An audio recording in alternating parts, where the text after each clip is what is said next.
Бул жерде ички иштер башкармалыгы боюнча дагы бир жолу айтып кетейин. Көптөн бери эле көтөрүп жүрөм. 23-жылдын аягы менен ички иштер министрлигинин кызматкерлерине деп салынган 216 батирлүү 9 кабаттуу 5 чоң заңыраган үй берилди. Ал баарыбызга белгилүү.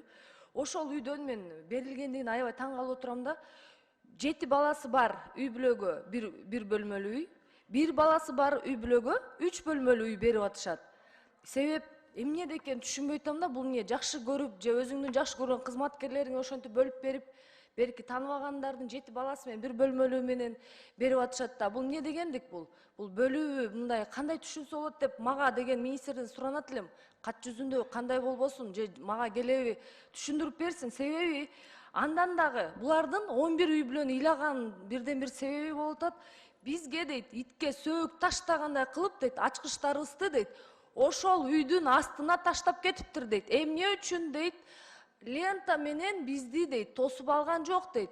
Байкасаңыздар, Камчыбек Кыдыршаевич үй салсын, эмне салбасын, өзүнүн кызматкерлерине дайыма барып лента менен ачып, аларды куттуктап келет.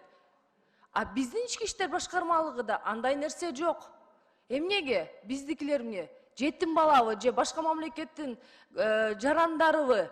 Эмне үчүн кызматкерлерине ушундай кайдыгер мамиле жасап атат биздин Улан мырза? Генерал деп айткандан да озун барбайт. Не только бул. Өткөндө Сокулукта ИВСте бир жараныбыз асылып өлүп калды. Ошол жерде начальник РОВДны алды жумуштан. Ошол эле окуя, ошого эле окшош окуя биздин Токмок шаарыбызда болду. Былтыры несовершеннолетний балдарыбызды изнасиловать этишти. Аларга иш козголду, хорошо. Бирок ошол эле маалда сойкулук Токмок шаарында абдан көп. Ошол эле маалда ошол Токмоктун ИВСинде 2 жаран асылып өлүп атат. Бирок Токмоктун начальник РОВДсына албай атат.